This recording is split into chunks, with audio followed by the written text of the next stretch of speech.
Number 1. Pachycephalosaurus Head-Ramming. The very first scene of Netflix's The Dinosaurs opens with two Pachycephalosaurus males charging each other head-on like bighorn sheep. No qualifying language, no scientists believe or may have. Just two dome-headed dinosaurs smashing skulls as if this were settled science. It is not. The skull dome of Pachycephalosaurus is genuinely impressive. At its thickest point, it measures up to 22 centimeters, roughly 8.5 inches of solid bone. So the structure itself is not in question. What that structure actually did is where the debate begins, and it is a real debate with at least 3 competing hypotheses supported by working paleontologists. The mainstream theory, and the one the show presents as fact, is direct headbutting. Peterson and colleagues published a 2013 study in PLOS One examining 22% of Pachycephalosaur domes showing cranial lesions on the frontal bone. Those lesions are consistent with impacts, but consistent with impacts is not the same as proof of head-on charging. Snively and Cox ran finite element analysis in 2008, showing the domes could withstand low-speed collisions. Again, could is doing a lot of work in that sentence. The second hypothesis comes from Kenneth Carpenter, who proposed back in 1997 that these animals stood parallel to each other and swung their heads into each other's flanks, much like certain African antelopes do today. The broad torso would absorb the blow and protect internal organs. This would explain the dome's shape without requiring head-to-head contact. The third hypothesis, advanced by Goodwin and Horner starting in 2004 and updated as recently as 2023, argues the dome was primarily a display structure. Histological analysis revealed the dome was covered in keratin with a vertical structural component, suggesting something visually elaborate rather than mechanically weaponized. Think peacock tail, not battering ram. There's a critical biomechanical problem the show ignores entirely. The dome is rounded. Bighorn sheep and musk oxen, the animals the show visually compares. Pachycephalosaurus, too, have flat-fronted skulls. A rounded surface contacting another rounded surface at speed produces glancing blows. The cervical vertebrae of Pachycephalosaurus show an S-shaped or U-shaped neck curvature, not the straight alignment you would need to transmit axial force from a direct charge, and the dome lacks the pneumatic shock absorption chamber found in bighorn sheep and musk oxen, a structure that specifically evolved for repeated head-on impacts. Woodruff and Ackermans pointed out in 2024 that the term headbutting has never been empirically defined for Pachycephalosaurs. It gets used to describe everything from charging to pushing to flank strikes, which makes it almost meaningless as a behavioral category. Meanwhile, flat-headed morphs, interpreted as juveniles or females, show no dome lesions at all. If butting were a species-wide behavior, you would expect evidence across age and sex classes. A 2023 study on a species called Platythelus clemensi found the first unequivocal trauma evidence in a Pachycephalosaur skull. But even then, Horner interpreted this as evidence against habitual butting, not for it. One injured skull in millions of years does not establish a behavioral norm. The show had a chance to present one of paleontology's genuinely interesting open questions. Instead, it gave viewers false certainty in its opening seconds. That choice sets a pattern we will track across all 4 episodes, because the very next line of dialogue introduces a problem that is arguably worse. Number 2, the alpha male problem. Morgan Freeman's first narration line describes the Pachycephalosaurus as an old alpha male, eager to get back to his harem of females. This is one of the very first sentences in the entire documentary, and it contains terminology that has been scientifically debunked for over 2 decades.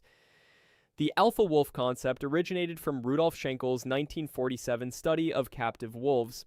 These were unrelated animals forced into artificial enclosures, and the dominance hierarchies they formed were a product of captivity, not natural behavior. L. David Mech popularized the term in his 1970 book, The Wolf: Ecology and Behavior of an Endangered Species.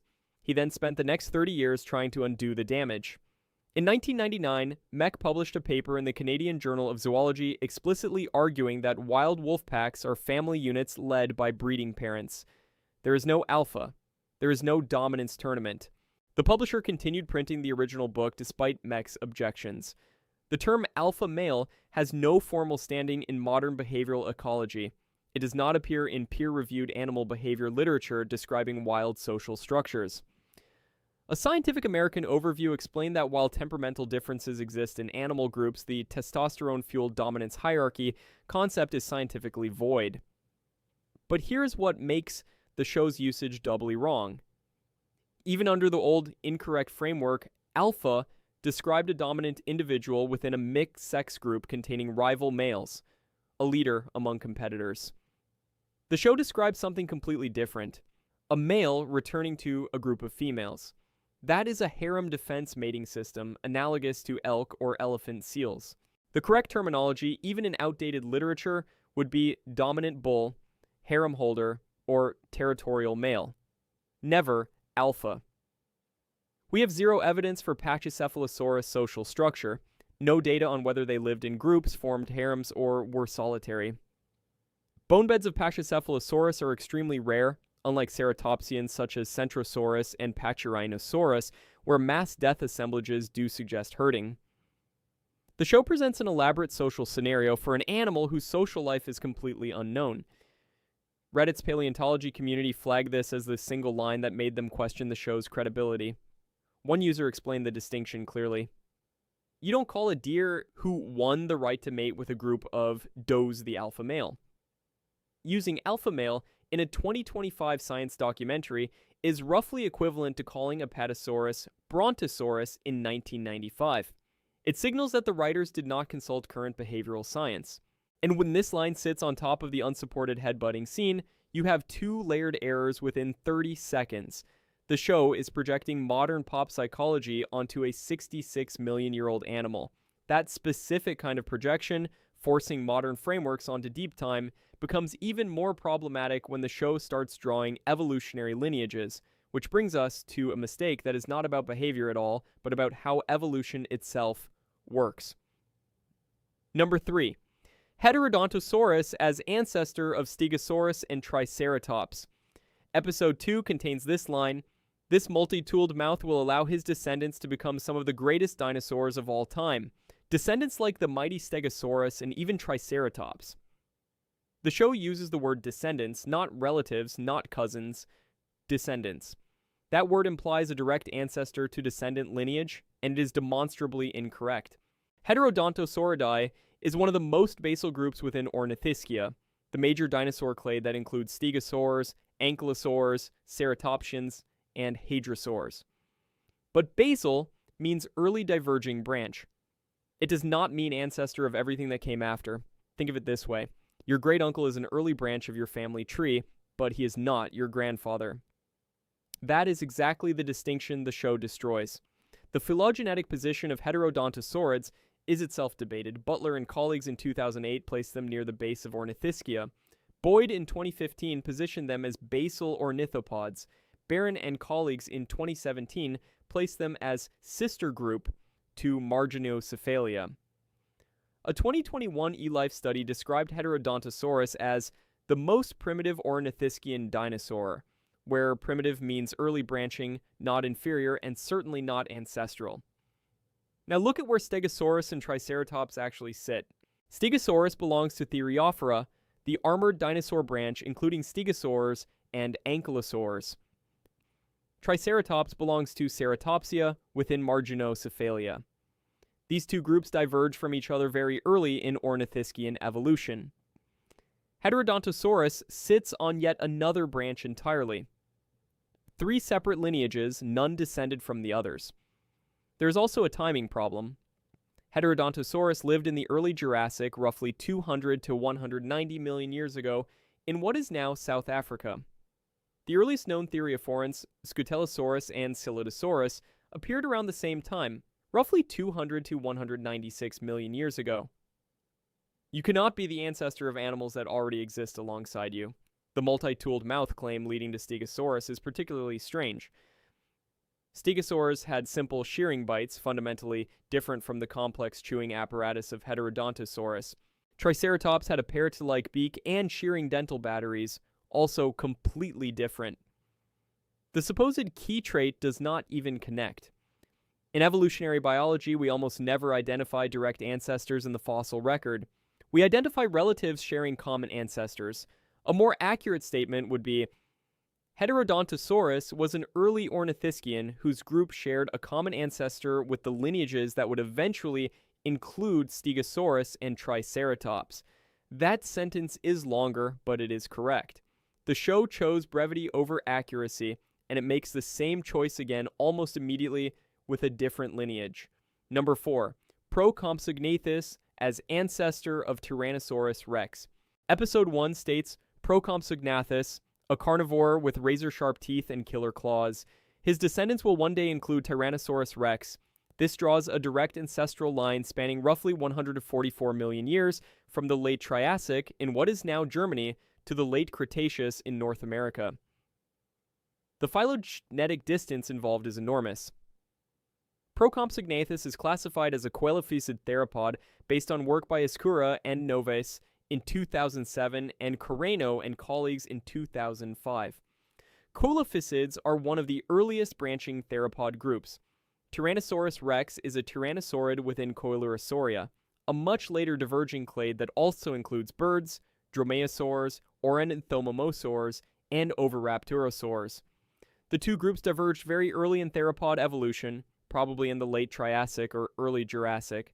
The earliest known tyrannosauroids, Proceratosaurus and Coelescus, appear in the Middle Jurassic roughly 165 million years ago. That is approximately 45 million years after Procompsognathus and on a completely separate branch. Saying Procompsognathus is ancestral to T-Rex is like saying a lemur is ancestral to humans, both primates. Very different branches. There is an additional problem with Procompsognathus specifically. Its holotype specimen is extremely poorly preserved. Serino and Wild argued in 1992 that the skull actually belonged to a crocodilomorph, not a dinosaur at all, though Chatterjee disputed this in 1993. Allen questioned in 2004 whether Procompsognathus is even definitively a dinosaur, suggesting it might be a non-dinosaurian ornithodeiron. Most current analyses still support coelophysid placement, but the taxonomy is shaky. The show describes it as having razor-sharp teeth and killer claws. It was about 1 meter long, roughly 1 kilogram, probably eating insects and small lizards. The dramatic framing is doing more work than the evidence supports. Here is what makes this especially puzzling. In episode 3, the show features Yutyrannus and correctly calls it an early relative of T-Rex. Yutyrannus is a genuine early tyrannosauroid. The show had the right information in one episode and the wrong information in another. The actual lineage leading to T-Rex runs through Proceratosaurids and early tyrannosauroids, small to medium coelurosaurs from the Middle Jurassic of Europe and Asia. Coelophysids like Procompsognathus are actually more closely related to Dilophosaurus, which the show depicts correctly in episode 2. 2 sections in a row now. The show has confused membership in a broader group with direct ancestry. That confusion extends beyond individual lineages into how the show explains entire ecological transitions, which is where the next error takes us. Number 5. Rhynchosaurs starving because forests grew. Episode 1 narrates, "In this new world of towering trees, the low-lying plants that once allowed her species to thrive have all but disappeared." The logic is straightforward. The Carnian pluvial episode caused forests to grow. Forests eliminated ground plants. Rhynchosaurs, which could only eat ground plants, starved. This is basic forest ecology presented incorrectly. Forests have understory layers. They have ground cover, ferns, mosses, liverworts, horsetails, and numerous low-growing species. The Triassic forest floor would have been dominated by ferns, lycopsides, horsetails, and seed ferns, all ground-level plants a rhynchosaur could easily reach. The idea that towering trees eliminate all low-growing vegetation is like saying skyscrapers eliminate all single-story buildings. Modern tropical forests, the closest analog to post-Carnian pluvial Triassic forests, have some of the most diverse understory plant communities on Earth. Hyperodapodon, the likely genus depicted, though the show never names it, was one of the most widespread and successful Triassic herbivores, found on almost every continent. Rhynchosaurs had powerful beaks designed for processing tough plant material. They were generalist herbivores, not specialists locked into a single plant type. Their actual decline was gradual, spanning millions of years tied to broader ecological turnover during the late Triassic. Dal Corso and colleagues linked the Carnian pluvial episode in 2020 to a broader extinction affecting both marine and terrestrial ecosystems. But Rhynchosaurs were one casualty among many, and the mechanism was not simple starvation from canopy shade. The Carnian pluvial episode lasted 1 to 2 million years. Rhynchosaur decline happened over an even longer timescale. Their extinction did not actually occur until the end Triassic mass extinction roughly 201 million years ago, millions of years after the Carnian pluvial episode. The show compresses this into desert to forest to death in minutes. What actually happened is that climate change during the Carnian pluvial episode altered plant communities, reshuffled ecological niches, and over millions of years shifted competitive advantages between herbivore groups. The show needs Rhynchosaurs to fail so dinosaurs can succeed, which reflects a deeper problem running through all 4 episodes. The idea that evolution produces winners and losers in a hierarchy of biological quality. Number 6. Evolutionary Superiority. Across all 4 episodes, the show builds a sustained narrative framework where dinosaurs are inherently superior organisms progressively conquering the planet. The language is unmistakable. Episode 1 describes advanced lungs and lighter bones. Dinosaurs challenge the ancient reptiles. Episode 2 claims dinosaurs survived far better than the reptiles. Episode 1 again, fiercer, more powerful, more advanced.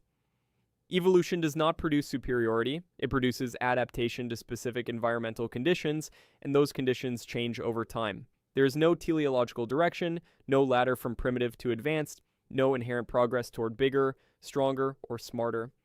The dinosaurs' rise to ecological dominance was primarily driven by opportunity following mass extinctions, particularly the end Triassic extinction roughly 201 million years ago that wiped out most of their competitors. The episode 1 narration about Marisuchus having advanced lings and lighter bones presents adaptations to specific ecological niches as objective upgrades. Many of the ancient reptiles the show frames as inferior, including Rauisuchids, Etosaurs, and Phytosaurs, were extremely successful for tens of millions of years, often larger and more ecologically dominant than early dinosaurs. Pseudosuchians, the crocodilian line Archosaurs, actually dominated the Triassic in terms of ecological diversity. They occupied more niches and had greater body plan variety than early dinosaurs did. The episode 2 claim about dinosaurs surviving far better than the reptiles is survivorship bias. We know they survived because they survived. That does not mean a specific trait guaranteed their survival. Crocodilomorphs also survived the end Triassic extinction and thrived throughout the entire Mesozoic, but the show barely acknowledges this because it undermines the competitive narrative. Pterosaurs are framed as rivals that dinosaurs eventually surpass. But pterosaurs were wildly successful for over 160 million years, including the largest flying animals ever known, Quetzalcoatlus and Hatzegopteryx, with the wingspans exceeding 10 meters. There's a spectrum of scientific opinion here. The mainstream evolutionary view holds that ecological replacement was driven by extinction events clearing niches with no inherent directionality. A more adaptationist view acknowledges that certain traits like upright gait and respiratory efficiency provided genuine competitive advantages in specific contexts. And then there is the popular narrative the show adopts: the hero's journey for dinosaurs, small underdogs rising to greatness. Compelling storytelling, but scientifically misleading. Stephen Jay Gould spent decades arguing against exactly this ladder of progress view of evolution, and this show embodies what he criticized. The dinosaurs versus reptiles language creates another problem that goes beyond philosophy into basic taxonomy. Number 7. Dinosaurs Are Reptiles. Episode 1 declares, "This is a time long before the age of the dinosaurs. It is the age of the ancient reptiles." Episode 2 announces, "The reign of the ancient reptiles is over." The show creates a clear dichotomy. Ancient reptiles are the antagonists, dinosaurs are the protagonists. Two separate groups in competition, except Dinosauria is nested within Reptilia, specifically within Archosauria, within Archosauromorpha, within Diapsida, within Reptilia. Every dinosaur that ever lived was a reptile. Birds are living dinosaurs and therefore living reptiles under phylogenetic taxonomy. The show's entire competitive framework is built on a false categorical distinction. What the show actually means, though it never explains this, is the distinction between Pseudosuchia, the crocodilian line archosaurs, and of a metatarsalia, or ornithodira, the dinosaur line archosaurs. This is a real and important evolutionary divergence within Archosauria, but by using reptiles as a catch-all villain label, the show erases actual diversity. Rauisuchids, Etosaurs, Phytosaurs, and early crocodilomorphs all had very different ecologies. The episode 1 narration lumps Tanystropheus, which is an archosauromorph and not even an archosaur, together with Rhynchosaurs and Luperosaurus under one label. These are very different groups. The Triassic was not a two-way competition. It was a complex ecosystem with multiple archosaur groups, synapsids, which are mammal relatives, and other tetrapods occupying different niches. Early dinosaurs did not overthrow pseudosuchians. The end Triassic mass extinction removed most pseudosuchian diversity, and dinosaurs radiated into vacated niches. Crocodilomorphs, the pseudosuchian survivors, continued to thrive throughout the Mesozoic and into the present day. The reign of the ancient reptiles is over is wrong even within the show's own framing. The Mesozoic was indeed the age of reptiles. Because dinosaurs, pterosaurs, marine reptiles, crocodilomorphs, lizards, turtles, and snakes are all reptiles. Archosauria literally translates to ruling reptiles. Both sides of the show's supposed rivalry are ruling reptiles. A simple graphic showing Dinosauria nested inside Reptilia would instantly clarify this for viewers, but the show never provides one. That kind of visual correction would undermine the narrative engine driving the whole series. That narrative engine produces its most spectacular distortion in Episode 3, with a scene that is visually stunning and almost entirely invented. Number 8. Spinosaurus Shark-Baiting. Episode 3 depicts a Spinosaurus in the ocean catching a fish, then deliberately using the blood from that kill to lure sharks into an ambush. Morgan Freeman narrates, "She's going to make the sharks come to her." Then, her snout is wired with sensors that can detect the slightest movement. Then, she doesn't move. She knows how this game is played. This is a multi-step strategic hunting sequence narrated as established fact. Some of this has a scientific basis. The piscivorous diet is well supported. Hassler and colleagues published calcium isotope analysis in 2018 showing Spinosaurus had the most depleted calcium isotope values among theropods from the chem beds consistent with a fish-heavy diet. Direct evidence from the related genus Baryonyx includes acid-etched fish scales found in its stomach cavity. The snout sensors claim references real anatomy. Neurovascular foramina, similar to crocodilian pressure-detecting integumentary sensory organs, exist on the Spinosaurus rostrum. But the kill small prey to bait larger prey strategy has zero fossil evidence and no analog in any living piscivorous predator. No crocodilian does this, no heron does this, no bear does this.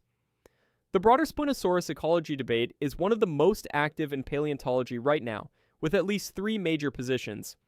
Ibrahim and colleagues proposed in 2020 that Spinosaurus was a tail-propelled aquatic pursuit predator diving and chasing fish underwater. Serino and colleagues countered in a 2022 eLife paper with new fossil evidence showing Spinosaurus was too buoyant to dive effectively, describing it as an unstable slow-surface swimmer at less than 1 meter per second. Their conclusion was a semi-aquatic bipedal ambush piscivore, essentially a giant heron. Hone and Holtz argued in 2021 that Spinosaurus was likely a shoreline generalist, waiting and ambushing from the water's edge.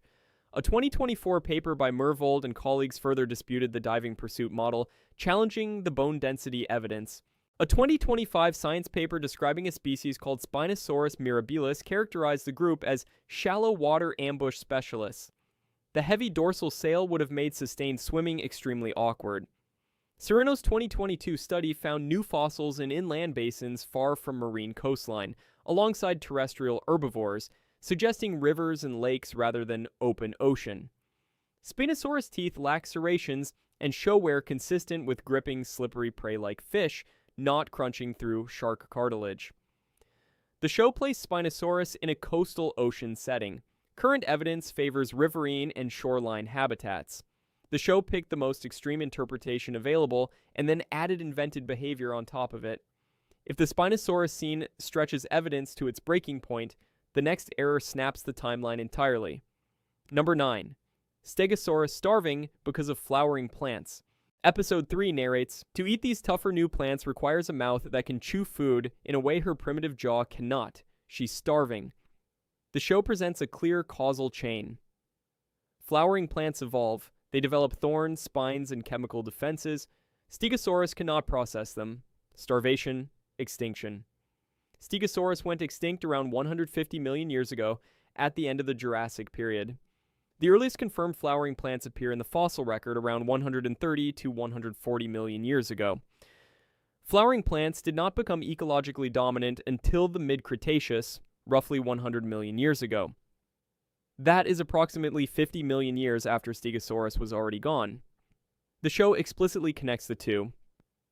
It's one reason why their 50 million year existence will come to an end. This is linking an extinction to a cause that had not yet occurred. Stegosaurs as a broader group did persist into the early Cretaceous. Rhynchosaurs survived until roughly 130 million years ago, creating a narrow window of possible overlap with the very earliest angiosperms. But the show specifically depicts classic Stegosaurus body plans, which are firmly late Jurassic. The primitive jaw claim has some basis. Stegosaurs had relatively simple shearing mechanics compared to later ornithischians, but that jaw was perfectly effective for the gymnosperms, ferns, and cycads that dominated Jurassic plant communities. It was not a deficiency, it was an adaptation to the food that actually existed. Stegosaur decline is more plausibly linked to competition with other herbivore groups, including early Ankylosaurs and diversifying ornithopods, along with changes in plant composition and broader ecological turnover.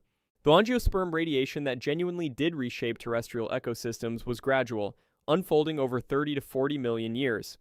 Anti-herbivory adaptations like thorns and toxins evolved in response to herbivory pressure over deep time, not as a sudden crisis arriving all at once.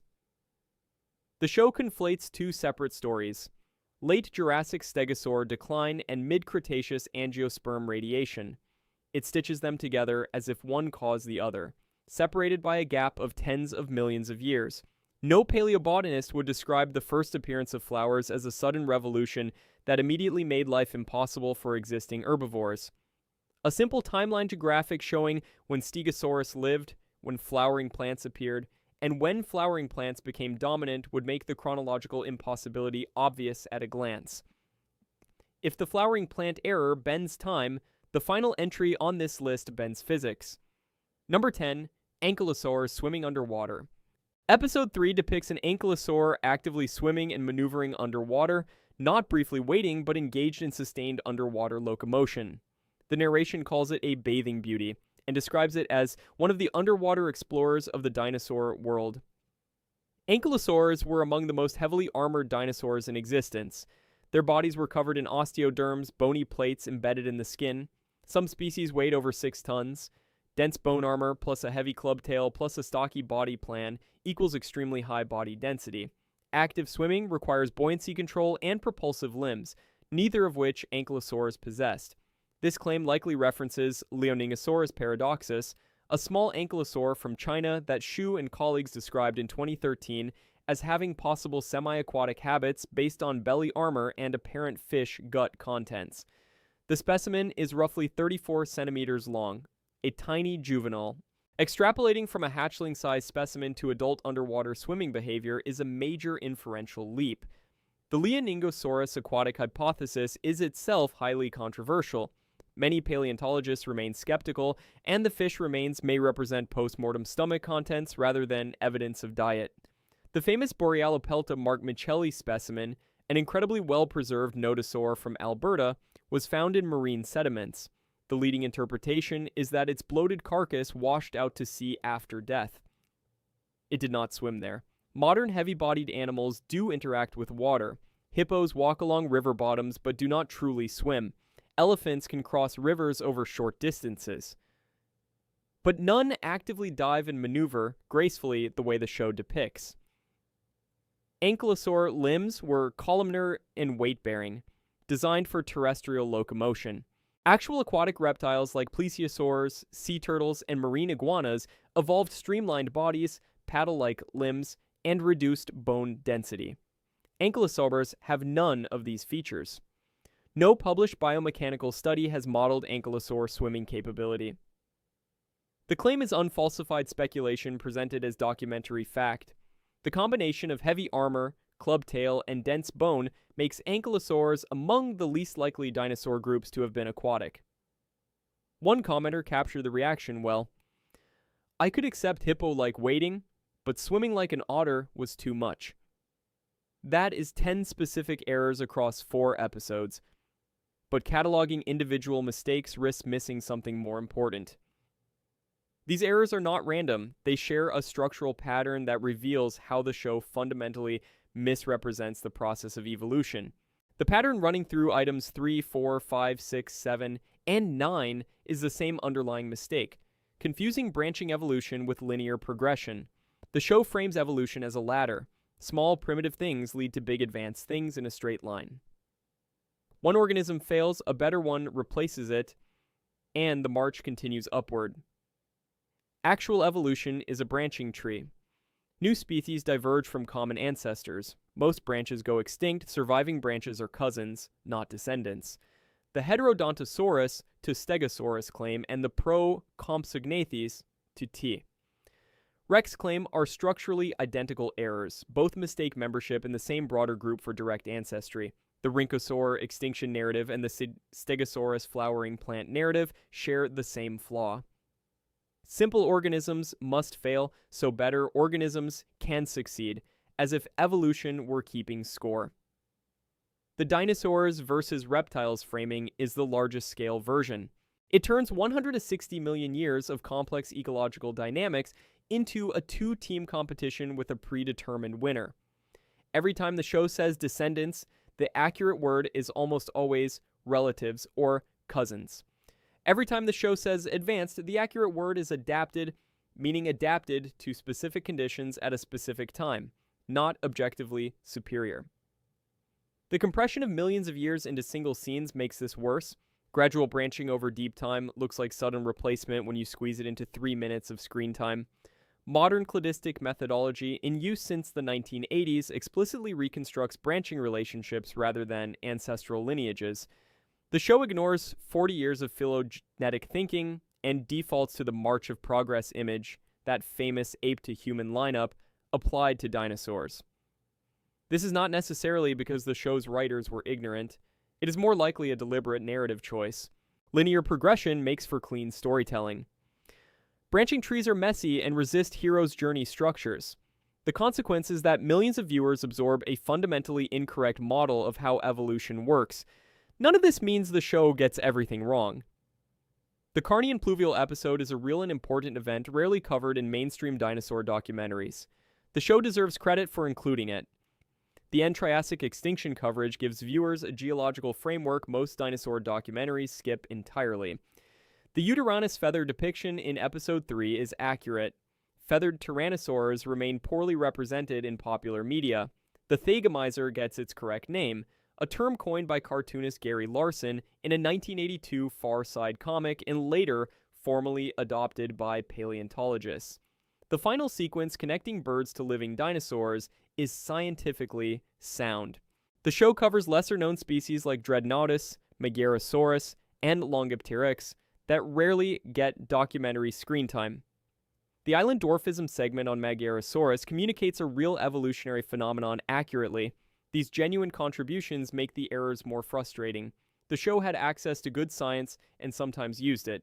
The gap between what the consultants clearly knew and what the narration says suggests the simplification happened in the writing and editing process, not from a lack of scientific input. A documentary that gets significant portions right but presents the wrong portions as established fact is more misleading than one that is obviously fiction. Audiences trust it. The core issue across all 10 items is not that the show speculates. All paleontology involves inference. You cannot observe a 66 million-year-old animal's behavior. The problem is that the show never signals when it crosses from evidence into speculation. The narration uses definitive present tense statements throughout. She does. He knows. They fight. Never may have. Never possibly. Never scientists believe. This is a systemic problem in nature documentaries. The BBC's Walking with Dinosaurs faced similar criticism back in 1999 for the same approach. But 25 years later, audiences have access to more information, paleontology has advanced enormously, and the gaps between evidence and presentation are more glaring than they were a quarter century ago. Documentary conventions create a genuine tension. You cannot easily narrate a dramatic scene with this creature whose behavior we know almost nothing about might possibly be doing something that we have inferred from a single jaw fragment. The tension between storytelling and accuracy is real. But solutions exist. Apple's Prehistoric Planet in 2022 handled speculative segments with more qualifying language, though it too received criticism. The distinction between what the fossil record shows directly, things like anatomy, environment, and diet chemistry, versus what is inferred about behavior, could be maintained without destroying narrative momentum. Each of the 10 errors follows the same production pattern. Real science exists, the show starts from it, then it extrapolates beyond what the evidence supports without flagging the transition. The Pachycephalosaur debate is real but unresolved. The piscivorous Spinosaurus diet is real, but the shark baiting is invented. The angiosperm radiation is real but happened 50 million years after Stegosaurus. The consultants provided nuanced information. The final narration flattened it into certainty. Audiences deserve to know what is established, what is probable, what is possible, and what is invented. The show employs none of these distinctions. Every claim receives identical narrative treatment regardless of its evidentiary basis. This matters beyond pedantic correction. Dinosaurs are the gateway to science for millions of children. They are often the first exposure to evolution, geological time, extinction, and scientific reasoning. When a child's first lesson about evolution is small things become big things in a straight line, correcting that misconception later is harder than teaching it correctly the first time. The alpha male framing does not just misrepresent wolves or dinosaurs. It reinforces a cultural narrative about dominance hierarchies that shapes how people understand animal behavior and downstream human societies. The dinosaurs versus reptiles error teaches a taxonomic framework that is simply wrong, and viewers carry that misunderstanding into every future encounter with evolutionary biology. The show reaches millions of viewers globally through Netflix's platform. Paleontologists depend on public interest for funding, museum support, and institutional backing. Inaccurate documentaries generate interest, but also create misconceptions that researchers then spend years trying to correct. Science communication research consistently shows that initial framing is stickier than corrections. Once people learn the wrong version, the right version does not fully overwrite it. Accuracy and entertainment are not opposed forces. The real three-way debate about Spinosaurus ecology, with researchers publishing conflicting papers in real time, is more genuinely dramatic than an invented shark baiting scene. The ongoing Pachycephalosaur mystery, with its competing hypotheses and unresolved evidence, is more intellectually stimulating than the show's false certainty. Deep time is inherently awe-inspiring. 250 million years of evolutionary history does not need narrative shortcuts to hold an audience. Other recent productions have demonstrated that accuracy and high production values can coexist. Various paleontology-focused channels have built large audiences specifically by engaging with uncertainty honestly and treating viewers as capable of handling complexity. Most of the show's errors could have been fixed with minor language changes. Relatives instead of descendants. May have instead of the declarative statements. Adapted to their environment instead of more advanced. The budget, talent, and platform were all there. The science was available. The consultants knew the material. Somewhere between the research and the final edit, certainty was chosen over accuracy, repeatedly and consistently. The show's greatest failure is not any single factual mistake, it is the refusal to say we don't know. Paleontology is a science of fragments. Entire worlds are reconstructed from teeth, bones, and trace fossils. That uncertainty is not a weakness to be hidden. It is what makes the field a living, active science rather than a closed book. Every error in this series replaced a genuine scientific debate with false certainty. And in every case, the debate was the better story. The Pachycephalosaur question with 3 competing hypotheses is more interesting than they smashed heads. The Spinosaurus ecology debate, with researchers actively publishing conflicting papers in leading journals, is more compelling than invented shark baiting. The fossil record is incomplete by nature.